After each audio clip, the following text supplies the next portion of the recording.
અમદાવાદમાં સુભાષ બ્રિજ જમીનદોસ્ત કરાયો છે। 50 વર્ષ જૂનો જર્જરિત સુભાષ બ્રિજ તોડી પડાયો છે।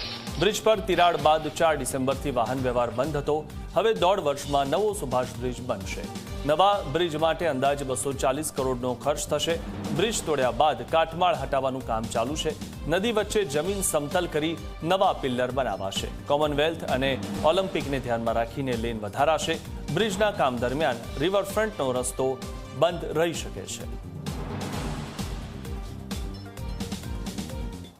સાબરમતી નદી ઉપર આવેલ જર્જરિત સુભાષ બ્રિજ આખરે જમીનદોસ્ત થઈ ચૂક્યો છે। મારી પાછળના એ દ્રશ્યો જોઈ શકાય છે એ સુભાષ બ્રિજના કે જે સુભાષ બ્રિજ 50 વર્ષ કરતાં વધારે જૂનો જે અડીખમ હતો કે જ્યાં દરરોજ હજારો વાહનો પસાર થતા હતા અને પૂર્વ અને પશ્ચિમ વિસ્તારને આ જોડતો એરપોર્ટ અને અન્ય વિસ્તારોને જોડતો આ બ્રિજ જે છે જ્યાં એકાએક જે બ્રિજ ઉપર તિરાડ પડી અને જે પ્રકારે એ ઘટના બની એ 2025ની અંદર અને એ ઘટના બાદ જ્યારે એ બ્રિજનો રિપોર્ટ કરવામાં આવ્યો ત્યારે એ બ્રિજ જર્જરિત હોવાનું સામે આવ્યું અને એ બાદ આ જગ્યા ઉપર એ નવા બ્રિજની જરૂરિયાત હોવાને લઈને એ તાબડતોડ એએમસી દ્વારા જે છે ટેન્ડરિંગ પ્રક્રિયા કરીને કામ જે છે સોંપવામાં આવ્યું અને કામ સોંપ્યા બાદ લગભગ 1 થી 1.5 મહિનામાં આ જે બ્રિજ જે છે અહીંયા જમીનદોસ્ત કરી દેવામાં આવ્યો છે। તમામ પિલ્લરો જે છે એ પણ તોડી નાખવામાં આવ્યા છે।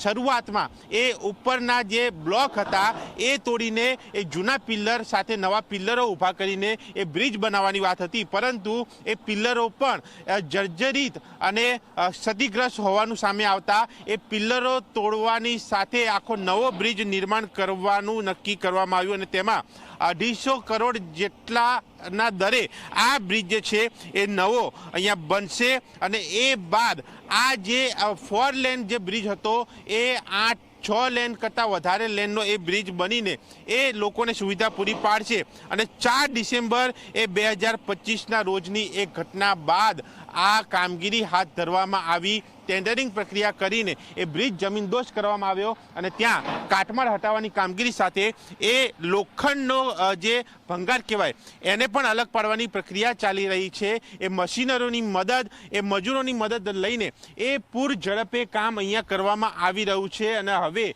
આ જ્યારે બ્રિજ એ જમીનદોસ્ત થઈ ચૂક્યો છે ત્યારે જલ્દીથી આ નદી ઉપર આ સુભાષ બ્રિજ જે જગ્યા ઉપર હતો એ જગ્યા ઉપર નવનિર્મિત બ્રિજનું કામ જે છે એ પણ અહીંયા શરૂ થતું જોવા મળશે અને તેની પ્રક્રિયા પણ ક્યાંક અત્યારથી એ દેખાઈ પણ રહી છે કે જ્યાં જેસીબી મશીનથી એ વચ્ચેનો પોર્શન જે છે એ સમતલ કરવામાં આવી રહ્યો છે અને એ જગ્યા ઉપર ખાડો કરીને ત્યાં પિલ્લર એ બનાવવામાં આવશે, પિલ્લરનું કામ કરવામાં આવશે અને એ બાદ અહીંયા નવો બ્રિજ જે છે એ લોકોને જોવા મળશે અને સાથે આ જે બ્રિજનું કામ જ્યારે એ તોડવાનું ચાલતું હતું ત્યારે સામે પૂર્વના ભાગે રિવરફ્રન્ટનો રસ્તો પણ બંધ રખાયો હતો। એ રસ્તો પણ હવે શરૂ કરી દેવામાં આવ્યો છે અને હવે જ્યારે એ બ્રિજ બનશે ત્યારે ફરી એકવાર એ રોડ બંધ થતાં એ વાહન વ્યવહાર જે છે પ્રભાવિત થશે, પરંતુ હાલ એ રોડ પૂર્વવત થઈ ચૂક્યો છે અને સાથે જૂનો બ્રિજ હવે તૂટી ચૂક્યો છે, જમીનદોસ્ત થઈ ચૂક્યો છે અને હવે એ નવા બ્રિજના નિર્માણનું કામ અહીંયા હાથ ધરવામાં આવ્યું છે। ત્યારે લોકો પણ રાહ જોઈ રહ્યા છે કે જલ્દીથી આ બ્રિજ નવો બને, કામો પૂર્ણ થાય અને લોકોને સુવિધા મળે। કેમેરામેન અમિત સાથે દર્શન રાવલ, ઝી મીડિયા, અમદાવાદ।